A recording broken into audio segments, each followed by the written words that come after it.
नमस्ते। मैं सुलता महाराणा, आप सबका स्वागत है मेरे YouTube video SM education the educational platform पर। आप सबका मेरे चैनल पर स्वागत है। आज हम MST 01 हिंदी काव्य भक्ति काव्य के कुछ महत्वपूर्ण प्रश्न उत्तर की ओर चलेंगे। आज का प्रश्न है, कबीर की भक्ति भावना पर प्रकाश डालिए। तो कबीर की भक्ति भावना पर प्रकाश डालिए देखते हैं। भारत में भक्ति धारा अनादिकाल से बहती आ रही है। रामानुजाचार्य ने ब्रह्मसूत्र पर श्री भाष्य की रचना कर जिस भक्ति लता का बीजारोपण किया, उसे परिवर्धित करने का श्रेय रामानंद और उनके शिष्य कबीर को है। भक्ति द्राविड़ उपजी लाए रामानंद, प्रगट किया कबीर ने 7 दीप 9 खंड। नारद भक्ति सूत्र में भक्ति को कर्म, ज्ञान और योग्य से श्रेष्ठ बताया है। साधु कर्म ज्ञान योगेभ्यो अधिकतरा। कबीर का भी मत है कि भक्ति साध्य रूपा है, ज्ञान योग भक्ति का साधन है। कहे कबीर हरि भक्ति बिनु मुक्ति नहीं रे मोल। कबीर ऐसे भक्ति विकसित करना चाहते थे जो समाज को दृढ़ आधार भूमि प्रदान कर सके। उनका लक्ष्य भगवत प्रेम है। कबीर की भक्ति का आधारभूत तत्व प्रेम है, जिसकी प्रेरणा उन्हें एक और नारदीय भक्ति और दूसरी ओर सूफियों के इश्क से मिली। प्रेम में अनन्यता, त्याग और तपस्या को वह विशेष महत्व देते हैं।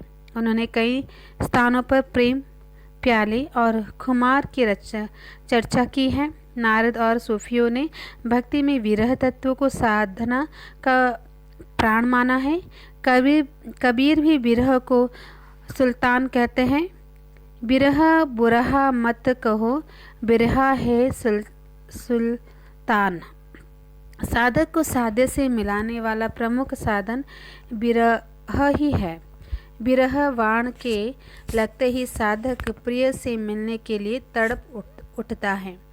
सद्गुरु मारया वाण धरी करी सुधी मोठी, अंगी उघाड़े लागिया गई दुम्बा सु फ्रूट। बिरह बाण को लगने पर भक्ति की स्थिति अपूर्व हो उठती है। गूंगा हुआ बावला, बहरा हुआ कान, पाँव ते पंगुल भाया सतगुरु माराया वाण। आत्मा और परमात्मा के वियोग का जो वर्णन कबीर के काव्यों में मिलता है, उसमें माधुर्य भाव के साथ तीव्रता भी है। बांसुरी सुख न रेन सुख सुपने माही, कबीर बिछुरया राम सोना सुख धूप न छाव। कबीर की भक्ति अव्यक्त और निर्गुण ब्रह्म के प्रति है। निर्गुण की उपासना का सरल मार्ग बताते हुए कबीर भक्ति का उपदेश देते हैं। हृदय में से उसे नमस्कार तथा मन ही मन उसका कीर्तन करना चाहिए। आध्यात्मिक प्रेम कैसे जागृत हो, इस विषय में भी कबीर के विचार नारद भक्ति सूत्र के अनुरूप है। कबीर इंदिरा निग्रह, विषय त्याग, सत्संग, अखंड भजन, गुण कीर्तन, महात्माओं की कृपा, ईश्वर अनुग्रह को भक्ति प्राप्ति के लिए आवश्यक मानते हैं। साथ ही पूर्व जन्म के संस्कारों को भी भक्ति प्राप्त में सहायक बताते हैं। गुरु को वह भक्ति का दाता मानते हैं। ज्ञान भगति गुरु दिनहि। नारद ने भक्ति के 2 रूप बताए हैं, प्रेमारूप भक्ति और गौणी भक्ति। फिर प्रेमारूप भक्ति के 2 भेद किए हैं, कामरूपा एवं संबंध रूपा। कामरूपा भक्ति में कांता भाव की प्रधानता रहता है और संबंध रूपा में दास्य, वात्सल्य और सख्य भाव की। कबीर की भक्ति में दास्य भाव प्रधान है। कबीर कूता राम का मुतिया मेरा नाऊ, गले राम की जेवड़ी जित खींचे तित जाऊं। कबीर की भक्ति विषय रचनाओं में माधुर्य की भी प्रधानता है, पर मादकता में भी भक्ति की विहलता और पूजा की पवित्रता सर्वत्र विद्यमान है। गौणी भक्ति के अंतर्गत देवार्चना, भजन और सेवा की प्रवृत्ति प्रमुख होती है। उससे भक्त भगवान को प्राप्त करने के लिए अतिरिक्त और कोई इच्छा नहीं रखता, इसलिए निष्काम भक्ति भी कहा जा सकता है। भक्ति जब तक सकाम है तब तक कबीर उसे असफल मानते हैं। जब लग भगति सकामता तब लगे निष्फल सेव। ईश्वर के प्रति अनुरक्ति ही पराशक्ति कहलाती है। कबीर लौकिक या पारलौकिक खुशी की कामना नहीं करते, उनकी आकांक्षा केवल भगवान के सानिध्य की है। रामानंद का शिष्य होने के कारण कबीर के हृदय में वैष्णवों के प्रति असीम आदर और स्नेह का भाव है। मेरे संगी द्वे जना, एक वैष्णव एक राम। पर कबीर की वैष्णव भक्ति एक और भारतीय अद्वैतवाद से प्रभावित है और दूसरी ओर मुसलमानों के एकेश्वरवाद से। उनकी भक्ति का उद्देश्य था सार्वजनिक कल्याण और नाम महात्मा को जन जन तक पहुंचाना। वैष्णव धर्म के मूल ग्रंथ श्रीमद् भगवत में नवधा भक्ति का उल्लेख है।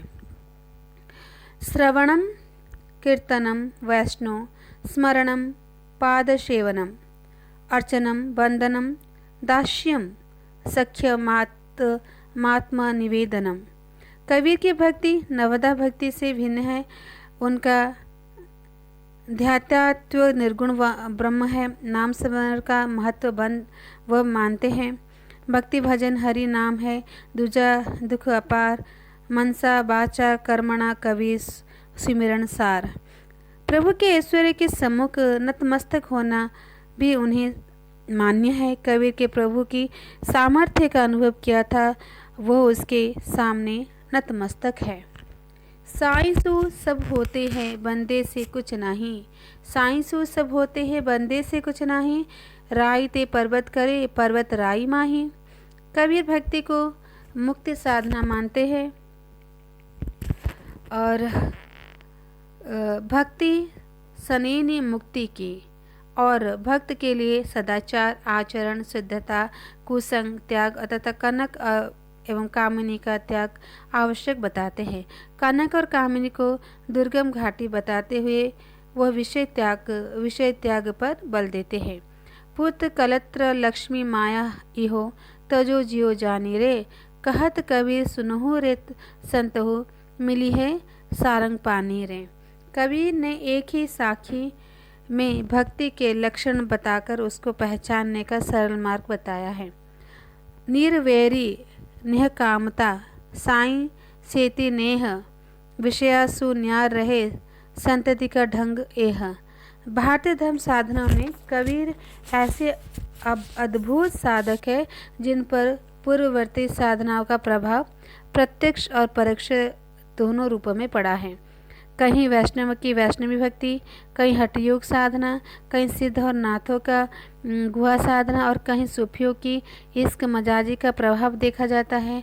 उसका उपास्य शून्य मंडल वासी है। अतः वैष्णव भक्ति के हठयोग का मिश्रण हो गया है। स्थान स्थान पर ईड़ा पिंगला सुषुम्ना कुंडलिनी षटचक्र आदि की चर्चा करते हैं, परंतु साधना के मध्य प्रेम भाव का संयोग हो जाता है और वह प्रेम योगी बन जाते हैं। यह स्थिति अनिवार्य है। अकथ कहानी प्रेम की कुछ कही न जाए, गूंगे केरी सरकार चाके और मुस्काए। इस अवस्था में भक्ति बकनाल से झरते हुए अमृत रस का पान करता है। कबीर को भक्ति में भारतीय प्रपत्ति मार्ग को भी स्वीकार किया गया है। उसके अनुसार भगवान के अनुग्रह के बिना अन्य भक्ति असंभव है और अनुग्रह प्राप्त करने का एक ही साधन है भगवान के शरण में जाना और पूर्ण समर्पण। कबीर की भक्ति को किसी एक खांचे में नहीं रखा जा सकता। यह ठीक है कि कबीर का भक्त रूप ही सच्चा है, पर उनकी भक्ति युगिनी परिस्थितियाँ की उपज है। वो वैष्णव होते हुए भी वैष्णव नहीं है। कबीर उसे नारदी भक्ति कहते हैं। वस्तु व शुद्ध रूप में नारदीय भी नहीं है। उनके प्रेममूला भाव प्रधान भक्ति को इश्क मजाजी ने संवारा है। वैष्णव ने श्रद्धा भावना प्रदान की है और हठ योग साधना से भी वह प्रभावित होते हैं, तभी उसे खांडे की धारा कहा गया है। उसमें ज्ञान योग और प्रेम भावना का समन्वय है। दूसरा और वैदिक तथा तांत्रिक विधि विधानों का कर उसमें कोई स्थान नहीं है। उनकी भक्ति निष्काम है, जिससे इस प्रकार हिंदू जाति कृत्य हो गई है। तो यहाँ पर हमारा प्रश्न 4 समाप्त होता है और प्रश्न 5 की ओर हम चलते हैं। प्रश्न 5 है, कबीर के युग के राजनीतिक परिस्थितियों का वर्णन कीजिए। तो ये बहुत ही छोटा है, लेकिन इसे जानना जरूरी है कि कहीं से भी प्रश्न आ सकता है, तो आप इसे लिख सकते हैं। जानोगे तो ही हमारे कान में, हमारे ध्यान में पड़ा होगा तो हम लिख सकते हैं। तो कबीर के युग के राजनीतिक परिस्थितियों का वर्णन कीजिए। राजनीतिक परिस्थितियाँ, राजनीतिक दृष्टि से कबीर का समय अराजकता का युग था। अराजकता, कबीर से लगभग 100 वर्ष पूर्व अलाउद्दीन खिलजी के हाथों में उत्तर भारत के शासन की बागडोर थी। अलाउद्दीन खिलजी के हाथों में उत्तर भारत की शासन की बागडोर थी। वह धर्मार्थ कट्टर अत्याचारी शासक था। उसमें हिंदुओं पर जिजिया कर लगाया, किसानों पर इतना कर भार लादा कि उनकी आर्थिक दशा दयनीय हो उठी। वह इतना हिंदू विदेशी था कि हिंदू न घोड़े पर बैठकर निकल सकते थे और न अच्छे वस्त्र पहन सकते थे। उसके बाद मुहम्मद तुगलक का राज्य रहा। उसने भी कर लगाए, हिंदुओं को धर्म परिवर्तन के लिए बाध्य किया और उनके ऐसा न करने पर उन्हें मौत के घाट उतार दिया।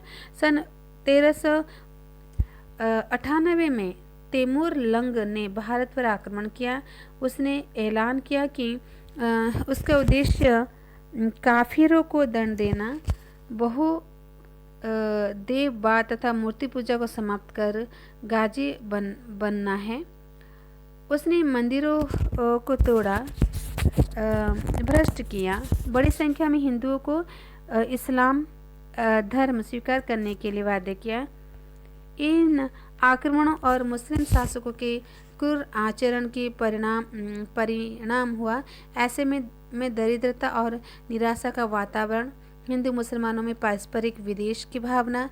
कबीर के समय सिकंदर लोदी का शासन था। वह भी कम धर्मांध तथा हिंदी विदेशी न था। मुल्ला मौलवियों की बात मानता था। उनके भड़काने पर उनसे कबीर की भी मरवा डालने की धमकी दी थी। इस सब का परिणाम हुआ विवेकपूर्ण तथा सहृदय उदारवादी विचारधारा के लोगों द्वारा सांप्रदायिक वैमनस्य को कम करने तथा हिंदू मुसलमान संप्रदाय में सामंजस्य स्थापित करने का, जातिवाद को मिटाने का प्रयास है। सगुणोपासन के स्थान पर निर्गुणोपासन की ओर झुकाव, भक्ति भावना का प्रसार। आचार्य शुक्ल ने अपने इतिहास में ठीक ही लिखा है, देश में मुसलमानों का राज्य प्रतिष्ठित हो जाने पर हिंदू जनता के हृदय में गौरव और गर्व और उत्साह के लिए अवकाश न रह गया। उसके सामने ही उसके देव मंदिर गिराए जाते हैं, देवी मूर्तियाँ तोड़ी जाती हैं और पूज्य पुरुषों का अपमान होता है और वे कुछ भी नहीं कर सकते थे। ऐसे दशा में अपनी वीरता के गीत न तो वे गा सकते थे और न बिना लज्जित हुए सुन ही सकते थे। आगे चलकर जब मुस्लिम साम्राज्य दूर तक स्थापित हो गया, तब परस्पर लड़ने वाले स्वतंत्र राज्य भी नहीं रह गए। इतने भारी राजनीतिक उलटफेर के कारण जन समुदाय पर बहुत दिनों तक उदासी से छाई रही। अपनी पुरुष से हताश जाति के लिए भगवान की शक्ति और करुणा की ओर ध्यान ले जाने के अतिरिक्त दूसरा मार्ग ही क्या था। कबीर के काव्य में ये सभी बातें मिलते हैं। वह सगुण मार्ग के उपासक न होकर निर्गुण ब्रह्मा के उपासक है। यद्यपि उन्होंने राम, गोविंद, हरि आदि शब्दों का प्रयोग किया है, पर उनका आराध्य निर्गुण निराकार ब्रह्म ही है। राम नाम तिहु लोक बखाना, राम नाम का मरम है आना। उनके राम दशरथ के पुत्र न होकर परम ब्रह्म हैं। सूक्ष्म बास तेज पतार ऐसे तत्व अनूप। कवि ने हिंदू मुसलमानों को उनके दोष बताकर उनमें एकता तथा भाईचारे की भावना उत्पन्न करने का प्रयास किया। अरे इन दोनों राह न पाई, राम और रहीम को एक बताया, सभी को परम ब्रह्म की संतान कहा और मिलजुल कर रहने का आह्वान किया। तो यहाँ पर आपका प्रश्न 5 खत्म होता है और हम प्रश्न 6 की ओर चलते हैं। प्रश्न 6 है कि कबीर पर टिप्पणी कीजिए। कबीर पर टिप्पणी लिखिए। कबीर मध्यकालीन हिंदू कवियों में विशिष्ट पहचान के कवि है। हिंदी साहित्य इतिहास में इन्हें भक्ति की निर्गुण शाखा में सम्मिलित किया गया है। इनके जन्म के संबंध में निम्नलिखित दोहा प्रचलित है। 1455 साल गए, चंद्र बार एक ठाठ ठए, जठे सूर्य बरसात को, पूरन मासी तिथि प्रकट माता। अर्थात संवत 1455 में कबीर का जन्म हुआ था। इनके जन्म में माँ बाप, पालन पोषण आदि व्यक्तित्व विवरण निर्वाद नहीं है, परंतु उनके साहित्य के साक्ष्य में यह आपसे कहा जा सकता है कि उन्हें जीवन संघर्ष विरासत में मिला था। इन्होंने दीर्घायु मिली थी। आचार्य रामचंद्र शुक्ल इनका मृत्यु काल संवत 1575 मानते हैं। इस आधार पर इनकी आयु 120 वर्ष निश्चित होती है। कवि ने अपने युग व समाज की गहराई से देखा व अनुभव किया था। वे महापुरुष थे। उन्होंने समाज की तमाम सामाजिक धार्मिक बुराइयों पर बेबाक तौर पर अपनी बात रखी थी। ऐसा करते हुए उन्होंने राजसत्ता की भी परवाह नहीं की और न ही धर्म गुरुओं की। यही वजह है कि कबीर की कीर्ति को मनुष्यता के इतिहास में एक खास जगह हासिल है। उनकी प्रासंगिकता आज भी पूर्ववत्व बनी हुई है। कबीर की रचनाएं बीजक नाम से उनके शिष्यों द्वारा संकलित की गई है।